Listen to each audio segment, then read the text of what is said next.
Okay, is it possible that Donald Trump is a mediator, a successful negotiator that brings a stable peace to Ukraine? It's possible. We'll have to see. I think it's just too early and complicated to tell. That he wants to bring a peace seems to me to be obvious. He's stated it a lot of times. Whether he can, we're just going to have to see. It's extremely hard to see some of the parameters of the peace still. And I would suggest that not the most difficult, but one of the most difficult is that there is no peace guarantee on paper that the Ukrainians can possibly believe. It doesn't matter because we in the West, some of the countries in the West have said it before that we'd secure their peace, and we haven't. And so, what other than NATO membership, which is not possible in my view, what other than NATO membership would reassure the Ukrainians that they are going to have their borders secured and the peace of Ukraine secured? I can't see. I think there's not going to be ever a guarantee that you can trust. I think the way you have a guarantee, implicit guarantees, by having military and economic partnerships with as many partners as possible. So you have partnerships with the Middle East, you have partnerships with India, perhaps even with China, with the United States, with many nations in Europe. All of which still suggests that if there's enough financial interests in Ukraine, they would prevent another Russian invasion. There would be financial pressure. Yeah, there would be, Russia needs to be friends with somebody, either China or the West. I think a world that's flourishing would have Russia trading and being friends with the West and the East. Sure, it would be ideal. It would be ideal if the regime in Moscow wanted it, but that's not. I mean, there again, you get into the thing of, people accused of Russophobia, but I mean,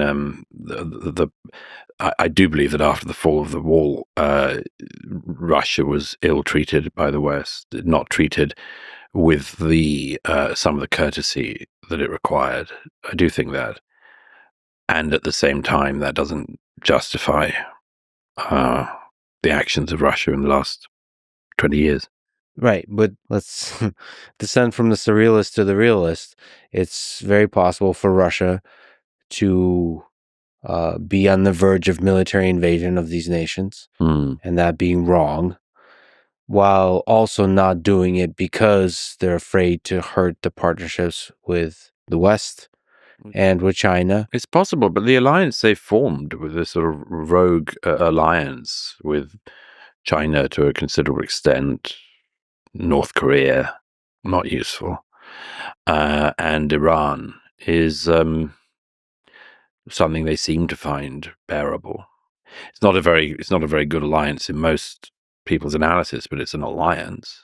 It's bearable, but I don't think, maybe you disagree with this, I don't think the Russian people or even Putin wants to be isolated from the West. I think it wants to be friends with the West and with the East and with everybody. He just also wants Ukraine, right? And there's, how does the Rolling Stones song go? Which one? Not the Satisfaction one. Sympathy with the Devil? That's the one. You got me on that one. No, like there's interests, whether it's expanding the sphere of influence, that's one thing on the table. But that can be put aside if you want to maintain the partnerships with these nations.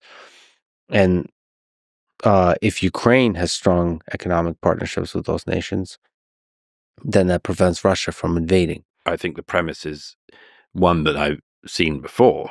There was a famous, what was his name? Norman Angell.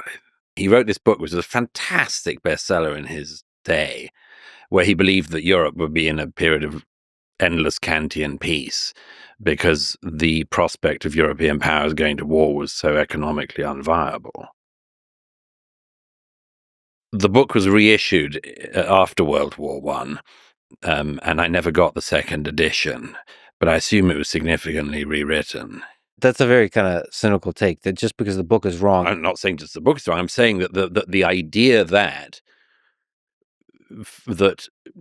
cooperation on an economic and other levels is any significant preventative device to madness breaking out is not something I see. Could deter some people. Right. It could deter some very, very rational, economically driven actors, but it fails to take into account all of the other things that motivate people to go to war and to invade and to go mad. Okay, well, I would argue that in the 21st century, one of the reasons we have much fewer wars is because of the Bomb. much more so there's few tools here on the geopolitical stage. One of them is that we're just much more interconnected economically, globally interconnected, and that is always a present pressure on the world to keep peace. There's a lot of money to be made from peace. There's also a lot of money to be made from war.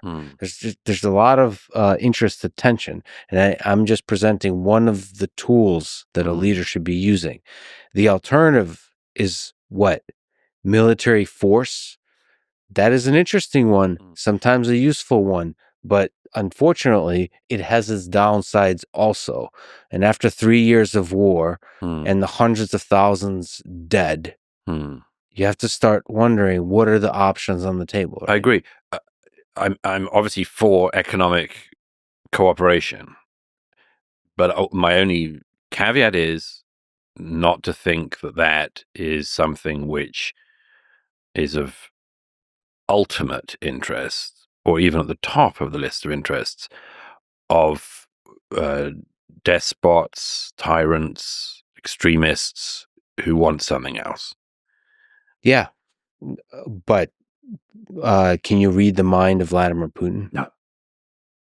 A lot of the ideas I hear about peace is Putin bad, victory must be achieved, NATO membership required.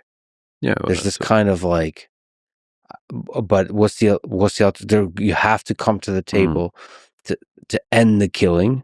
That's one, and to have different ideas of how to have a non-zero chance of peace. So that the options are. It seems to me the only option.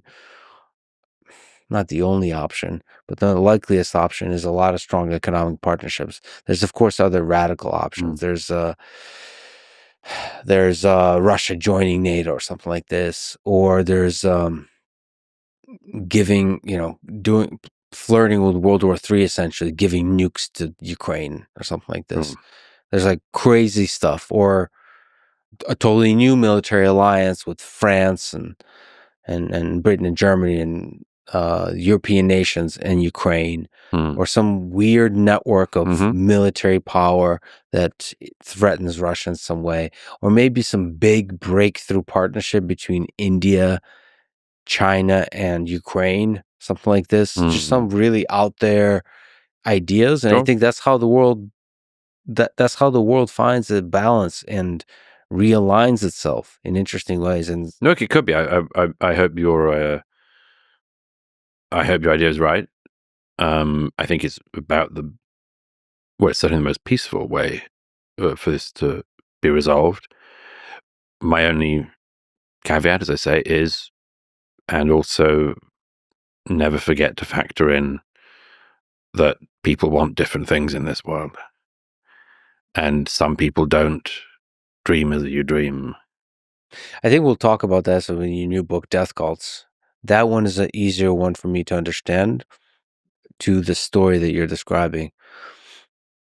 I am more hesitant to assign psychopathy to leaders of major nations. Sure. Yeah. I'm not by any means urging you to regard Vladimir Putin as a millenarian madman who cannot be in any way understood. I think he could be negotiated and reasoned with. From your lips to God's ears.